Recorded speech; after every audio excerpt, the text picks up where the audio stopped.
बिस्मिल्लाहिर्रहमानिर्रहीम। मैं हूं सुमेरा और आप देख रहे हैं समा पॉडकास्ट। हमारे साथ आज एक इंतहाई काबिल शख्सियत मौजूद हैं, एम्बेसडर जौहर सलीम। एम्बेसडर जौहर सलीम मुख्तलिफ़ ममालिक में पाकिस्तान के सफ़ीर भी रह चुके हैं, जिसमें अहम यूरोपीय ममालिक और दूसरे ममालिक शामिल हैं। एम्बेसडर जौहर सलीम फॉर्मर फ़ॉरेन सेक्रेटरी भी रह चुके हैं और बहुत अहम तैनातियों पर ये रहे हैं through out his career. Seasoned diplomat हैं और आज हम इनसे बात करेंगे सकूत ढाका के हवाले से। क्या हक़ाइक़ थे, क्या गलतियाँ हुई, क्या सबक सीखा और आने वाले दिनों में हम उन तमाम तर असबाक से अपने फ्यूचर कोर्स ऑफ एक्शन को कैसे दुरुस्त कर सकते हैं। सकूत ढाका एक ऐसा चैप्टर है पाकिस्तान की तारीख़ में कि जिससे दुश्मन ने बहुत लुत्फ़ उठाया और जिस चैप्टर को क्रिएट करने में दुश्मन ने बहुत तवानाई सर्व की है। और उस तवानाई का सबसे बड़ा इंस्ट्रूमेंट जो था वो था प्रोपेगेंडा, वॉर ऑफ नैरेटिव्स, झूठ, फेक न्यूज़, लोगों के मासूम जहन को आलूदा करना। और हमारी इंसानी जिबिल्लत ऐसी है कि हम हर उस चीज़ को जो मसालेदार हो हम उसे बग़ैर तहकीक के न सिर्फ ख़ुद दुरुस्त मानते हैं बल्कि आगे भी बढ़ा देते हैं। इस चीज़ के ऊपर आज 16 दिसंबर के हवाले से अगर बात करें तो सकूत ढाका या पाकिस्तान का एक बहुत प्यारा हिस्सा जिसको मशरक़ी पाकिस्तान हम कहते थे वो अलहदा हुआ। उसको दुश्मन ने कैसे अलहदा किया, इसी पर एम्बेसडर जौहर सलीम से बात करेंगे। सर अस्सलाम वालेकुम, बहुत खुश आमदीद आपको समा के इस स्पेशल एपिसोड में जो कि डिजिटल के लिए हम रिकॉर्ड करते हैं हमेशा तमाम तर शख्सियात के साथ। सर पहला सवाल अगर मैं आपसे करूँ तो मेरा पहला सवाल आपसे ये होगा कि सकूत ढाका के ऊपर अगर बात की जाए तो आपको क्या लगता है, आपके अंदाज़े से हमसे क्या गलतियाँ हुई? अगर हम सबसे पहले अपने गिरबान में झांकें, हमसे क्या गलतियाँ हुई और उन गलतियों को करने की भी क्या वजूहात थी? देखिए, वो एक अलमिया था, उसमें जो है ज़ाहिर है कि हमारी अपनी गलतियाँ भी बहुत ज़्यादा शामिल थीं, लेकिन साथ ही साथ जो हिंदुस्तान का रोल है उस वक़्त वो भी बहुत ही क्लियर है कि उन्होंने उस सारी सिचुएशन को इस तरह से एक्सप्लॉइट किया। सबसे पहले तो ज़ाहिर है उन्होंने वहाँ के जो पॉलिटिशियंस थे कुछ उनको उन्होंने कल्टिवेट इस तरह से किया और पाकिस्तान के ख़िलाफ़ किया।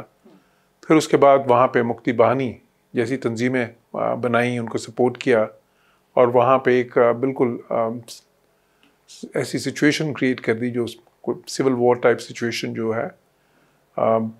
और तीसरा फिर ज़ाहिर है कि उन्होंने एक सीधे इन्वेजन करके उसको डिसमेंबर किया। लेकिन वो हालात जो हुए उसमें भी सोचने की बात है। उसमें देखें लैक ऑफ डेमोक्रेसी उसमें एक बड़ा सबब था उस वक़्त। दूसरा यह है जो एक प्रोपेगेंडा था कि जी वो जिस तरह कहते थे ना उस वक़्त के हमें इस्लामाबाद की सड़कों से पटसन की बू आती है। तो एक वो ये एक डेप्रिवेशन, सेंस ऑफ डेप्रिवेशन था कि जी जूट्स हमारी एक्सपोर्ट होती है बाहर, लेकिन जो है वो सारी खर्च शायद वेस्ट पाकिस्तान में हो जाती। हालांकि इंटरेस्टिंग चीज़ ये है क्योंकि मैंने तो इकोनॉमिक्स का स्टूडेंट हूँ और उस ज़माने की सारे जो है ना वो 5 ईयर प्लान्स और बजट्स वगैरह हमने देखे हैं। इससे बिल्कुल नहीं था, बल्कि उल्टा जो वेस्ट पाकिस्तान की रिसोर्सेज थी काफ़ी सारी वो ईस्ट पाकिस्तान पे खर्च होती थी, जो इस वक्त ईस्ट पाकिस्तान था। लेकिन वो प्रोपेगेंडा इस तरह से किया गया। और फिर ये कि पॉलिटिकली जो है उसमें भी ये था कि वहाँ के जो पॉलिटिशियंस थे वो सिर्फ महदूद थे वहीं के जो है ना सियासत में। उन्होंने मिसाल के तौर पे अवामी लीग जितनी ज़्यादा उन्होंने नशिस्तें जीती उसमें वेस्ट पाकिस्तान से तो कोई नशिस्तें नहीं थी उनके पास। तो मेरा ख्याल है कि उसमें देखें सियासतदानों की गलती भी शामिल थी।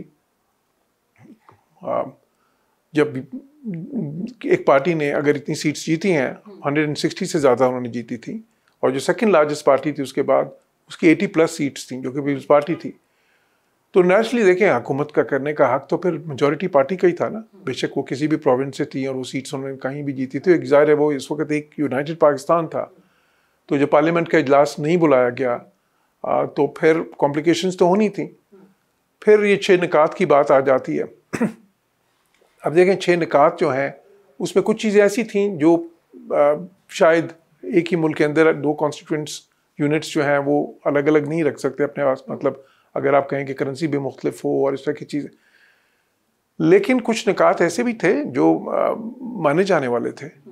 और जाहिर है जब वो पॉलिटिकल पोस्टिंग होती है तो लोग जितना उन्हें चाहिए होता है उससे ज़्यादा ही डिमांड करते हैं, क्योंकि उनको पता है कि इस पर निगोशिएट होएगा और फिर एक कॉम्प्रोमाइज़ होगा। तो उसमें अब 4, 5, 6 फैक्टर्स जो हैं ना, एक तो यह है कि जो एक एलिनेशन वहाँ पे ईस्ट पाकिस्तान में जो हुई पॉलिटिकल एलिनेशन। अच्छा, इंटरेस्टिंग बात यह है कि मुझे कई बंगाली डिप्लोमेट्स बड़े साल पहले मिले और वो ये कहते थे कि बांग्लादेश में जनरल आजम जो एक टाइम पे वहाँ पे जब गवर्नर लगे वो काफ़ी पॉपुलर हो गए थे वहाँ पे, पर फिर उनको अचानक बुला लिया गया। उसके बाद जो लोग वहाँ पे जिनको वहाँ पे अपॉइंट किया गया उस तरह की पॉपुलैरिटी उनके पास नहीं थी, वो एलिनेशन ज़्यादा होनी शुरू होगी। फिर कुछ थोड़ी बदकिस्मती ये भी हुई कि उससे पहले आपको पता है एक बहुत ही बड़ा साइक्लोन वहाँ पे सैलाब आ गया जिसमें बहुत ज़्यादा डेवस्टेशन हुई। अब जब इस तरह की चीज़ होती है, एक तरक्की पजीर मुल्क है जिसके उस तरह की रिसोर्सेज नहीं है, तो लोगों को उस तरह की मदद नहीं मिल सकी जिस तरह की वो एक्सपेक्ट कर रहे थे। तो उससे भी बहुत ही ज़्यादा एक जो सी है ना वहाँ पे एक नेगेटिविटी, एक वो जो है ना sense of disappointment, sense of deprivation, एक सेंस ऑफ डिस्ग्रंडलमेंट, एक सेंस ऑफ डिसएंचांटमेंट वहाँ पे पैदा हुआ। तो और उस माहौल में अवामी लीग जो कि उससे कुछ साल पहले तक इतनी पॉपुलर नहीं थी, वो एकदम उन्होंने उसको कैश किया और वो सारा। अच्छा, उससे पहले भी देखें ऐसी सिचुएशन हुई कि उनके जो मशरक़ी पाकिस्तान के पॉलिटिशियंस थे जब वो प्राइम मिनिस्टर बने, जैसे सोहरवर्दी थे या उससे पहले कोई और थे, तो उनकी हुकूमतें कभी कायम नहीं रह सकी। तो उनको ये लगता था कि ये हमें हुकूमत देना ही नहीं चाहते।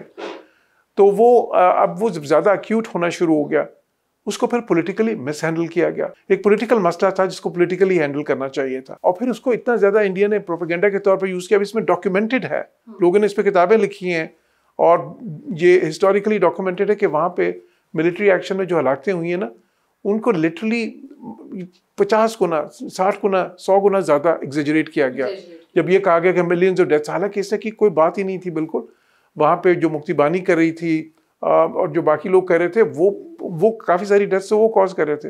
वो तो ऐसा प्रोपेगेंडा, हसीना वाजिद के टाइम पे तो हम बाहर एम्बेसडर्स होते थे और उनकी रिसेप्शंस में हम जाते थे, नेशनल डे रिसेप्शंस में, तो वहाँ पे उन्होंने रिसेप्शंस के बाद वो पैम्फलेट्स रखे होते थे, वो वीडियोस जो है ना वो सीडीज रखी होती थी जिसमें ये सारा प्रोपेगेंडा के, वो तो कंसिस्टेंटली इसको कर रहे थे।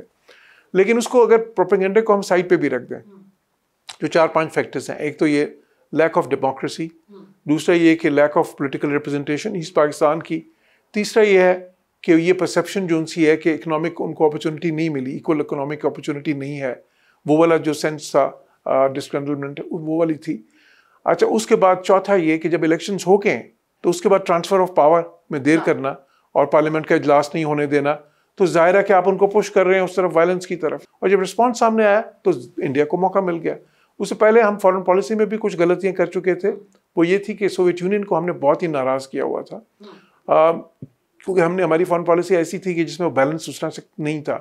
तो सोवियत यूनियन ने भी आउट ऑफ द वे जाके उनको सपोर्ट किया इंडिया को उसमें, और पूरी दुनिया में उन्होंने, फिर हम उसमें भी क्वाइट फ्रेंकली हम उसमें भी फेल हुए। जो इंडिया ने पूरी दुनिया में एक प्रोपेगेंडा किया कि जी यहाँ से लाखों, मिलियंस, बल्कि उन्होंने कहा मिलियंस ऑफ रेफ्यूजीज जो है ना ईस्ट पाकिस्तान से हमारे पास आ रहे हैं, क्योंकि वहाँ तो लिटरली जेनोसाइड हो रहा है।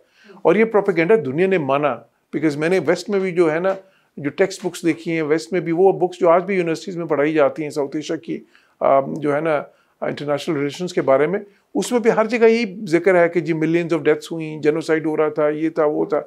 तो इंडिया को एक मौका जो उनसे ना एक बहाना मिल गया फौजकशी करने का, वरना तो देखें ना आप इंटरनेशनल बॉर्डर्स को क्रॉस करके इस तरह से आप किसी मुल्क की टेरिटोरियल इंटेग्रिटी को अंडरमाइन नहीं कर सकते।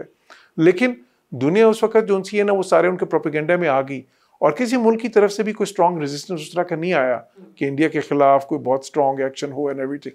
और फिर लास्ट में आखिरी देखें कि जब वो यूनाइटेड नेशन सिक्योरिटी काउंसिल में मसला जाता है और वहाँ पे बात होती है कि चलें कोई सीज फायर की तरफ जाएं, तो उसमें हम खुद ही वो सीज फायर से जो है ना हम वहाँ पे जो वो करारदाद है उसी को हम डिसमिस करके वहाँ से विड्रॉ कर जाते हैं। तो आई थिंक कि अगर उसको हम देखा जाए तो पॉलिटिकली भी उसको बंगल किया गया। अच्छा, मिलिटरीली तो बंगल हुआ ही, मिलिटरीली हम उस पोजीशन में भी नहीं थे कि उसको डिफेंड कर सकते, बिकॉज बीच में पूरा इंडिया था, 3 साइडेड से वो इंडिया से सराउंडेड था, तो वो किसी तरह मुमकिन भी नहीं था। लेकिन जिस तरह से फिर वहाँ पे हुआ सारा कुछ और वो सरेंडर, और फिर जाहिर है कि उन सारे हालात, सो पॉलिटिकल बंगलिंग थी, इन टर्म्स ऑफ जो है ना economically, in terms of propaganda जो हुआ, नैरेटिव बिल्डिंग, उसमें भी एक फेलियर था। फिर उसके बाद जो है ना उसको मैनेज करने का जब आया, क्राइसिस मैनेजमेंट के सेंस में देखें तो वहाँ पे भी फेलियर था। फिर उसमें फॉरेन पॉलिसी के सेंस में देखें तो वहाँ पे भी फेलियर था। अच्छा, जिससे मैंने कहा नैरेटिव बिल्डिंग के सेंस में देखें तो वहाँ पे भी फेलियर था। तो this was a classic example of multiple failures, जिससे कि एक परफेक्ट स्टॉर्म बन गया हमारे खिलाफ। तो वो एक ऐसा स्टिग्मा है जो अनफॉर्चुनेटली हमारे साथ रहेगा, लेकिन हमें उससे सबक सीखने की ज़रूरत है। सर, आपके इसी जवाब के बाद मेरा दूसरा सवाल भी इसी से कनेक्टेड है कि हमने अपनी गलतियों से सीखा क्या सबक हासिल किया, और हमने अपना ख़ुद का जायज़ा जो है वो अपनी सेल्फ़ अकाउंटेबिलिटी और एक सेल्फ़ इंस्पेक्शन जो है उसका बताइए कि हमने ओवर द ईयर्स, आपने बहैसियत डिप्लोमेट क्या देखा कि हमने उन गलतियों से क्या सीखा? देखिए, 2-3 चीज़ें जो सी है ना, एक तो यह है कि डेमोक्रेसी जो है ना वो बहुत इम्पोर्टेंट है पाकिस्तान जैसे मुल्कों के लिए, जहाँ पे मल्टीपल या मल्टी एथनिक स्टेट है, एक मल्टी कल्चरल भी है इन मैनी वेज। तो एक फेडरेशन है, एक तो वो है, वो इम्पोर्टेंट है, रूल ऑफ लॉ। फिर यह है कि इकोनॉमिक अपॉर्चुनिटी, ये बड़ा इम्पोर्टेंट है। और आज के पाकिस्तान में भी मैं ये देख रहा हूँ कि ये एक मसला बहुत बन रहा है कि एक ऐसी सिचुएशन बन रही है जहाँ पे अमीर अमीर होते जा रहे हैं, गरीब गरीब होते जा रहे हैं, मिडिल क्लास वाइप आउट होती जा रही है। मिडिल क्लास जो है ना वही सबसे बड़ा फैक्टर ऑफ स्टेबिलिटी होता है एक मुल्क में। अच्छा, उससे क्या होता है कि फिर इकोनॉमिक, देखें, जब इकोनॉमिक अपॉर्चुनिटी नहीं मिलती, मिसाल जब आपका आज पाकिस्तान की पॉपुलेशन ग्रोथ रेट दुनिया में हाईएस्ट में आती है, we have the biggest, probably one of the biggest chunks of young populations anyway in the world. ये आपके लिए एक बोन भी है, लेकिन एक बेन भी बन सकता है। मतलब ये कि एक बहुत बड़ा एसेट भी बन सकता है, लेकिन एक बहुत बड़ी लाइबिलिटी भी बन सकता है। क्योंकि जब आपके पास इस तरह की सिचुएशन होती है ना कि इकोनॉमिकली आप टोटली सारे डिप्राइव्ड एक बड़ी क्लास हो जाती है, तो फिर ब्लेम गेम शुरू हो जाती है, और वो बहुत खतरनाक होती है मुल्क की वहादत के लिए। तो हमें वो करना है, डेमोक्रेसी, इकोनॉमिक इंश्योर करना है कि इक्वल अपॉर्चुनिटी जो हो, यंगस्टर्स के लिए खसूसन अपॉर्चुनिटीज़ मिले। रूल ऑफ लॉ बहुत इंपॉर्टेंट है, बिकॉज स्टेट्स जो होती है उनकी बेसिस जो होती है वो उस पे होती है, इन चीज़ों पे होती है। आपका जो जुडिशरी है, अगेन आपकी आज की जुडिशरी जो है ना, उससे आवाम बिल्कुल गैर मुतमईन है, इंसाफ नहीं मिलता उस तरह से। मतलब आपके छोटे से छोटे केसेस जो हैं वो जनरेशन तक लिटरली चले जाते हैं ना। ऐसे ऐसे लूप होल्स हैं लॉ में कि जिसकी कोई लिटरली नज़ीर ही नहीं मिलती बहुत से मुल्कों में। हमें ये देखना है कि हम जो सा इस तरह से ना होने दें। फिर एजुकेशन बहुत ज़रूरी है। ये इलिटरेसी जो सी है वो बज़ात खुद एक बहुत बड़ा जो है ना जो सा अलमिया होता है, और एक बहुत ही बड़ी लाइबिलिटी होती है किसी भी मुल्क के लिए, और एक बड़ी डिस्ट्रक्टिव फोर्स होती है, उसको भी दूर करना है। तो और उसके साथ ही साथ ये भी इंश्योर करना है कि ये जो है ना, देखिए अभी भी हमारे मुल्क में जिसे कहते हैं ना एक पॉलिटिकल अशराफिया है, जो जिसमें कि अब ये कई बार ये बात आती है कि में भी 400-500 ख़ानदान है, उन्हीं में सारा कुछ जो उनसे ना डिवाइडेड है। अब इस तरह की जो चीज़ें हैं ना, वो फिर होता क्या है, उससे लोगों का ट्रस्ट जो है पॉलिटिकल सिस्टम पे ख़त्म हो जाता है, और वो बड़ी ख़तरनाक बात होती है। बिकॉज जब वो ट्रस्ट ख़त्म हो जाता है तो फिर आहिस्ता आहिस्ता जब पॉलिटिकल सिस्टम पे ट्रस्ट ख़त्म हो जाता है, तो फिर वो स्टेट जो है ना उसकी सैंक्टिटी को भी वो अपने जहन में दचका लगता है, और उसको चैलेंज करना शुरू कर देते हैं। और हमें फिर ये भी सोचना है कि देखें, जो आपकी मिलिट्री माइट होती है ना, वो आपकी फर्स्ट लाइन ऑफ डिफेंस आपकी डिप्लोमेसी होती है। मतलब मिलिट्री माइट जो है या आपकी मिलिट्री प्रोएस जो है वो आपकी लास्ट लाइन ऑफ डिफेंस होता है। और अगर बात उस पर जब आ जाती है ना, तो फिर वो बात किसी साइड पे भी जा सकती है। इसलिए कभी भी ऐसा होने नहीं देना चाहिए। आपकी मिलिट्री स्ट्रेंथ जो सी है उसकी तो ज़रूरत ये होती है कि वो आपकी डिप्लोमेसी को स्ट्रेंथ बख्शे, और आप चीज़ों को डिप्लोमेटिकली हैंडल करें, जिस तरह मुल्क के अंदर आप चीज़ों को पॉलिटिकली हैंडल करें, वायलेंस के थ्रू हैंडल नहीं होना चाहिए। तो ये जो है ना सारी चीज़ें हैं सीखने की। और इसी तरह आई थिंक ये भी इम्पोर्टेंट है कि हम ये देखें कि जो देखें मशरक़ी पाकिस्तान उस वक़्त का जो था और जो मगरबी पाकिस्तान उस वक़्त का था, उनमें इकनॉमिक डिस्पैरिटी बहुत ज़्यादा आ गई थी। लाइक लेट्स से कि ऑलमोस्ट दो गुना की डिस्पैरिटी थी in terms of per capita income वहाँ पे, इन टर्म्स ऑफ इंफ्रास्ट्रक्चर और बाकी चीज़ें। हालांकि इतना पैसा खर्च करने के बावजूद सारा वो भी बहुत ज़रूरी है कि हम इंश्योर करें कि जो मुल्क के चारों सूबे हैं या जितने भी बाकी भी हमारे मुल्क की टेरिटरीज़ हैं या सूबा जात हैं, उन सब में डिस्पैरिटी ना आए। उनकी मतलब जो उनसे ना इक्वल अपॉर्चुनिटी हो, उनका इंफ्रास्ट्रक्चर डेवलपमेंट जो है, उनकी जो है बाकी चीज़ें जो हैं सारी in terms of education facilities, health facilities, ये सबसे इंपॉर्टेंट चीज़ है।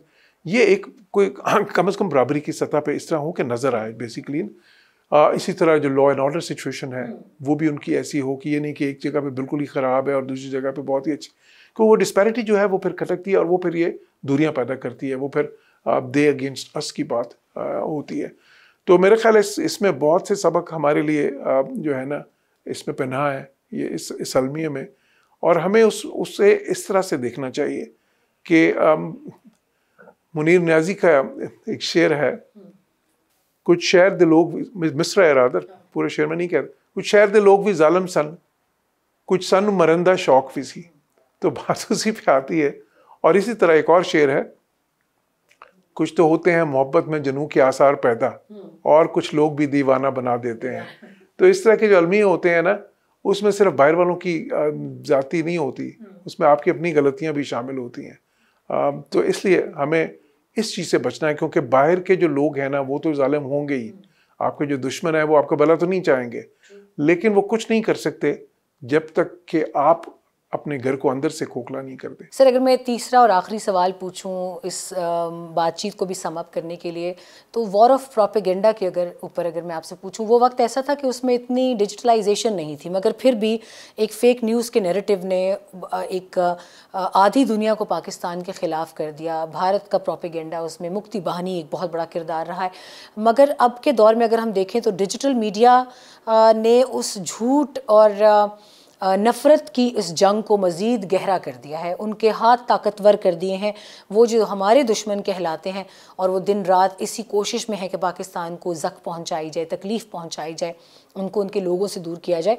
तो आप क्या समझते हैं कि इस वक्त में हमें क्या करना चाहिए कि हम इन तमाम तर चीज़ों का मुकाबला कर सकें, और इस दौर ने उस चैलेंज को हमारे लिए मज़ीद मुश्किल बनाया है, या इसमें अगर आपके ख़यालात हों तो बताइएगा। जी देखिए, नैरेटिव बिल्डिंग जो है वो आज के दौर में भी उतनी जो है ना ज़रूरी है, उतनी उसकी अहमियत है जितनी कि उस दौर में थी या किसी भी दौर में हो। बल्कि अब तो ये है कि अब क्योंकि सोशल मीडिया का दौर आ गया है, तो इसमें शायद लोग अब उससे ज़्यादा मुतासर होते हैं नैरेटिव बिल्डिंग से। अब आपके जो दुश्मन है, जितना हिंदुस्तान है, वो पाकिस्तान के बारे में ये प्रोपेगेंडा पूरी दुनिया में करता है कि जी ये एक टेरर स्पॉन्सरिंग स्टेट है, और ये पूरी दुनिया में या अपने हमसाया मुल्कों में हर जगह ये जो है ना उसको टेरर को यूज़ करते हैं as an instrument of their foreign policy. अब ये बहुत प्रोपेगेंडा है जिसको बाय भी किया है कुछ मुल्कों ने, और हमें इसका नुकसान भी हुआ है।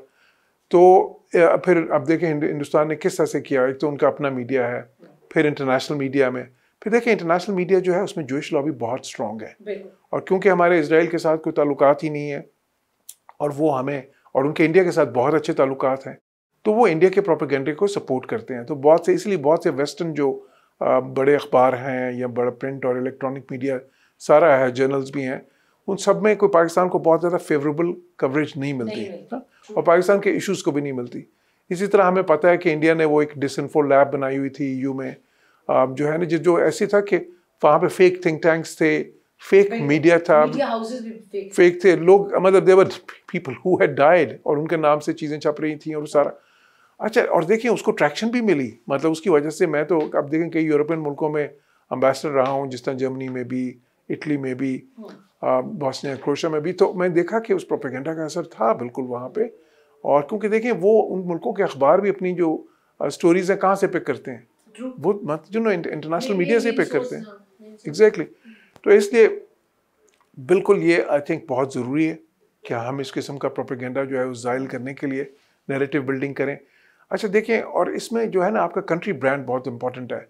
अगर आप इंडिया के देखें कि उन्होंने जो भी है, हालांकि इंडिया में क्या क्या नहीं होता जुल्म, और क्या उनकी ह्यूमन राइट्स की धज्जियाँ भी उड़ाते हैं वो, उनका जस्टिस सिस्टम का भी उनकी अगर आपने पॉलिटिक्स की हालत देखनी है तो उनकी फिल्मों में आप देखें कि उनके सियासतदान कैसे हैं, और फिर वो जो बिल्कुल तशद्दुद की सियासत भी करते हैं, और साथ ही साथ वो जो है ना ये सियासत करते हैं जिसमें वो जो है ना हेट की पॉलिटिक्स करते हैं।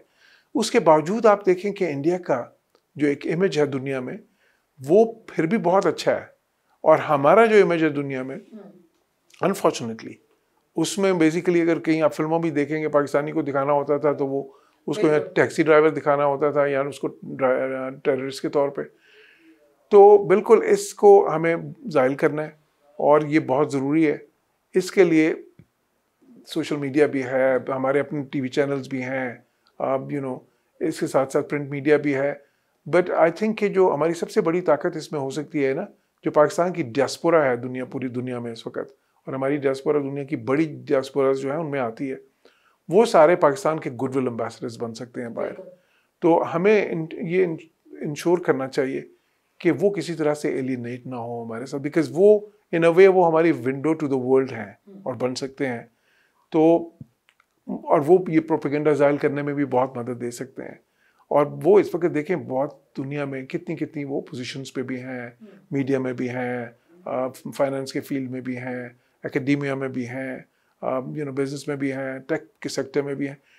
तो हमें पाकिस्तान के अंदर और पाकिस्तान के बाहर एक कंसर्टेड एफर्ट करने की ज़रूरत है, जिसमें कि हमारे जो एसेट्स हैं, और मैं ये एसेट समझता हूँ जिसमें डियास्पोरा एक एसेट है, पाकिस्तान के हमारी इतनी बड़ी पॉपुलेशन, एक यंग पॉपुलेशन, और जो है ना हमारे ये जो यूथ है, ये एक एसेट है, उसको हमें पॉजिटिवली यूज़ करने की ज़रूरत है। एम्बेसडर जौहर सलीम, आपका बहुत बहुत शुक्रिया आपके वक्त के लिए। नाज़रीन, हमारे साथ एम्बेसडर जौहर सलीम थे, एक बहुत अहम मौजू पे हमारी आज बातचीत हुई। आई होप कि बहुत कुछ हमने आपके सामने हक़ाइक़ के तौर पर रखा होगा। ज़रूरी है हक़ाइक़ को लोगों के सामने लाना। कोशिश हमारी यही होगी कि चाहे जितना भी बड़ा चैलेंज हो, हम अपने इस काम को करते रहें, और सच आज नहीं तो कल ज़रूर सामने आता है, और ये सच ज़रूर सामने आएगा, चाहे वो माजी का हो या चाहे असर हाजिर का हो। जो आजकल हो रहा है उसकी भी कभी ना कभी तो इसकी तहें भी खुलेंगी और लोगों को हक़ाइक़ का पता चलेगा। आपके वक्त के लिए बहुत शुक्रिया। दोबारा किसी इंटरेस्टिंग एपिसोड के साथ बातचीत होगी। अल्लाह हाफ़िज़।